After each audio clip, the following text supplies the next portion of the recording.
Welcome back. So Seshu గారు చెప్పండి, అమరావతి విషయంలో ప్రోగ్రెస్ రిపోర్ట్స్ ఎప్పటికప్పుడు అసత్య ప్రచారాలు తిప్పికొట్టడంతో పాటు డబ్బానో లేకపోతే చెప్పుకునేది తక్కువ ఉండాలి, పని ఎఫెక్టివ్గా ఉండాలనేది వారి వెర్షన్. సో ఓవరాల్గా ఏం చెప్తారు?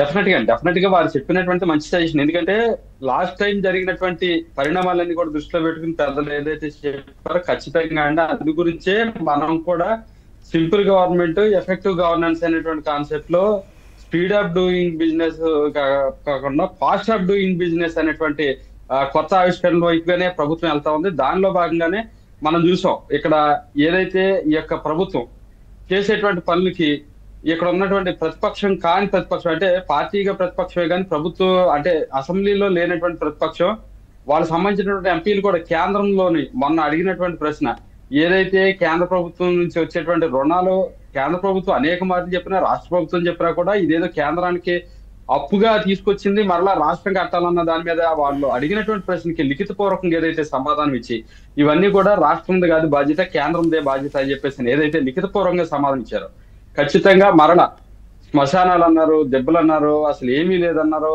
ఎంతో దారుణమైనటువంటి మాటలు మాట్లాడారు.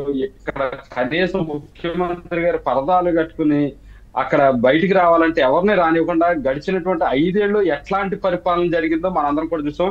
3 క్యాపిటల్ అన్నారు, కనీసం ఎక్కడ కూడా ఇసుమంత పని కూడా లేకుండా అమరావతిని పూర్తిగా నిర్వీర్యం చేసి ఏదైతే జరిగిందో మరల అమరావతి అంటే ఏదైతే దేవతల రాజధానిగా పిలువబడిందో ఆ యొక్క అమరావతిని దేశంలోకి వెళ్ళి అగ్రగామి రాజధానిగా నిలపాలి, వరల్డ్ క్లాస్ సిటీగా జరిగే పనులన్నింటినీ కూడా ఎప్పటికప్పుడు టైమ్లీ ప్రోగ్రెస్ రిపోర్ట్ గా ఇప్పుడు స్టార్ట్ చేసాం, ఇంత అయిందని ప్రజలకు చెప్తారా?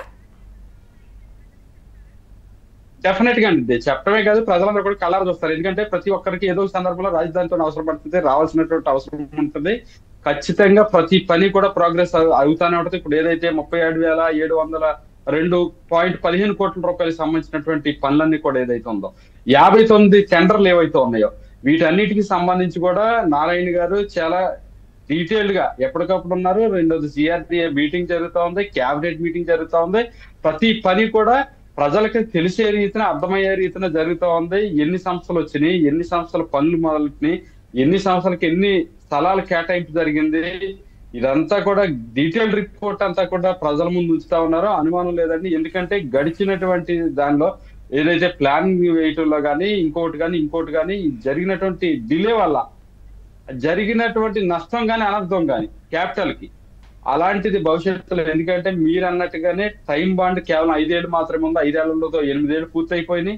ఇంకా గట్టిగా లెక్కిస్తే 4 ఏళ్ళు ఉంది కాబట్టి 4 ఏళ్లలో ఒక దేశానికి వైస్ ప్రెసిడెంట్ గా చేసినటువంటి వ్యక్తి కూడా 29 ఆలోచించండి, 50 దాకా వెళ్ళబాకండి, 47 దాకా వెళ్ళబాకండి, ప్రజలు ఇక్కడ చూస్తారు. అవును 29 పక్కన పెట్టి 5 అవునండి 2047 వరకు అది వికసిత భారత్ మీద వెళ్లకుండా విజన్ డాక్యుమెంట్ కోసం మీరు ఇన్వెస్టర్స్ తో మాట్లాడండి, ప్రజలతో మాత్రం 5 ఏళ్ళతో మాట్లాడితే మరలా మీరు అధికారంలోకి వస్తారనే దాని మీద పెద్దలు కూడా వారు కూడా సూచించారు. ఆ మాట వాస్తవం.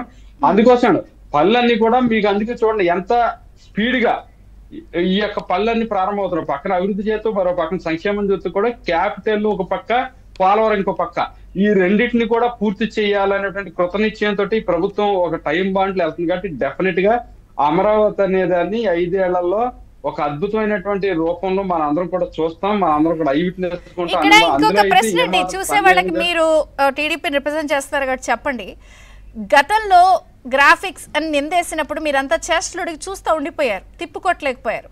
నేను అనేది ఏంటంటే ఇందాక మీరే అన్నారు ప్రతిపక్షం కానీ ప్రతిపక్షం అసెంబ్లీలోకి లేకపోయినా బయటికి దాని ప్రతిపక్షం అంటారు కాబట్టి వాళ్ళు ఈసారి చేసే అసత్య ప్రచారాలను తిప్పికొట్టడానికి ఒక కమిటీని వేసుకోవడమో లేకపోతే ఒక ఫామ్ చేసుకుని వీళ్ళు మాట్లాడాలి వీళ్ళు అడ్రస్ చేయాలని ఏదన్నా అనుకుంటున్నారా?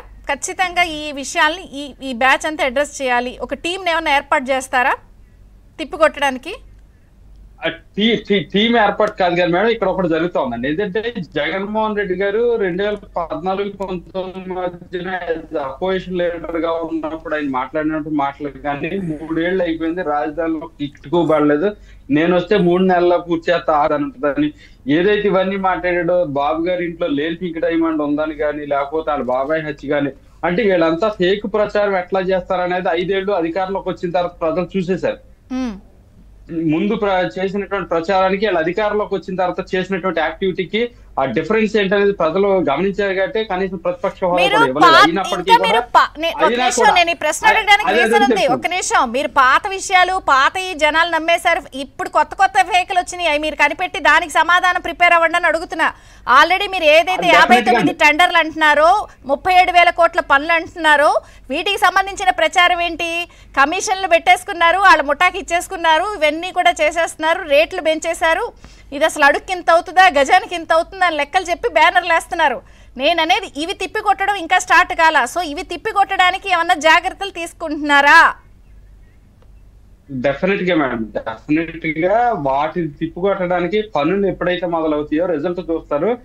పక్కన పెడితే ప్రతి ఒక్కళ్ళు కూడా ఈ అంశాల మీద ఖచ్చితంగా క్యాబినెట్ అంతా కూడా మాట్లాడడంతో పాటు మిగతా ఎవరైతే ఉన్నారో పీపుల్స్ రిప్రజెంటేటివ్స్ వాళ్ళందరితో కూడా మాట్లాడించేటువంటి ప్రయత్నం ఏదైతే ఉందో ఖచ్చితంగా అది ఉందని మీరు చాలా వ్యాలిడ్ పాయింట్ ని మొదలెట్టేశారు కదా. ఇంకా పాత ఫేకుల దగ్గర ఉన్నారు. కొత్త ఫేకులు ఏంటంటే గజానికి ఇంత, ఎస్ఎఫ్టీకి ఇంత అని చెప్పి వీళ్ళు ముఠాన్ని పెట్టేసుకుని కమిషన్లు దండేసుకుంటున్నారని మొదలెట్టేశారు. అందుకే అన్నామండి, వాళ్ళకి ఏదైనా ఇంట్రెస్ట్ ఉంటే రాజధాని పనులు చేయాలని ఇంట్రెస్ట్ ఉంటే టెండర్లలో పాల్గొనమనండి. ఎవరు వద్దన్నారు? రమ్మనండి, తక్కువకి ఎక్కువ వచ్చేయమనండి, పనులు ఇద్దాం, పనులు చేసి పెట్టమనండి. రాష్ట్రానికి మంచి జరిగింది కదా. కాబట్టి జరిగేటువంటి పనుల్ని ఎట్లా ఆపాలి, ప్రజల మెదడులో ఎట్లా విషయం నాటాలా అనే దాని మీద వాళ్ళు పనిచేస్తారు. కాబట్టి దాన్ని మేము పని చేయడంతో పాటు ఏదైతే మీరు చెప్పినట్టుగా లాస్ట్ టైం మేము పని చేసాం కానీ దాన్ని తిప్పుకొట్టే ప్రయత్నం ఎక్కడ జరగలేదు కాబట్టి చాలా నష్టం మాకు జరిగింది, రాష్ట్రానికి జరిగింది. ఈసారి అట్లాంటి నష్టాన్ని ఏ క్షణాన ఏ లెవెల్లో కూడా ఉపేక్షించడానికి ప్రభుత్వం సిద్ధంగా లేదు. ఎట్ ద సేమ్ టైం పార్టీగా మేము కూడా రెడీగా లేవండి. డెఫినెట్ గా వీలైనంత వరకు మీ ద్వారా చెప్పడంలో కానీ మీ ఛానల్స్ ద్వారా, ఎందుకంటే ఈ రోజున మీ ఛానల్లో మొదటి నుంచి కూడా క్యాపిటల్ విషయంలో కానీ గవర్నమెంట్ విషయంలో కూడా చాలా అద్భుతంగా మరి నిలబడతా ఉంది, పనిచేస్తా ఉంది. ఎక్కడన్నా తప్పు జరుగుతున్నా కూడా చీల్చి చెండాడుతా ఉంది. కాబట్టి మీ ద్వారా కూడా ఆ జరిగే విషయాలన్నింటినీ కూడా ప్రజలకు వివరించడంలో ముందు వరుసలో మేము డెఫినెట్ గా ఉంటాం. మీ ఛానల్ కూడా ఖచ్చితంగా బలంగా ఉపయోగించుకుంటాం. ఈ సందర్భంగా కూడా మీకు తెలియజేస్తా ఉన్నాం మేడం. దాంతో పాటు ఏదైతే ఉందో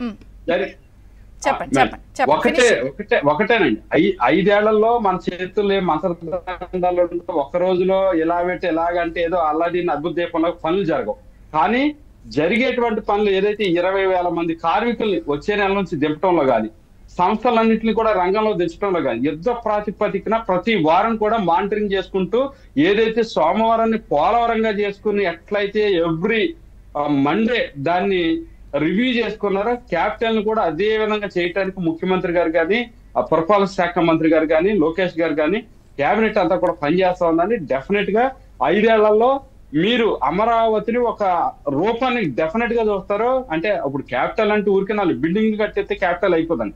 అక్కడ ఒక సామాజిక ఒడంబడిక ఉండాలి, ప్రజలందరూ కూడా జీవన ప్రమాణంలో భాగస్వామ్యం కావాలి. ఇదంతా జరగాలంటే డెఫినెట్ గా ఒక 20-25 ఏళ్ళు పడతాయి.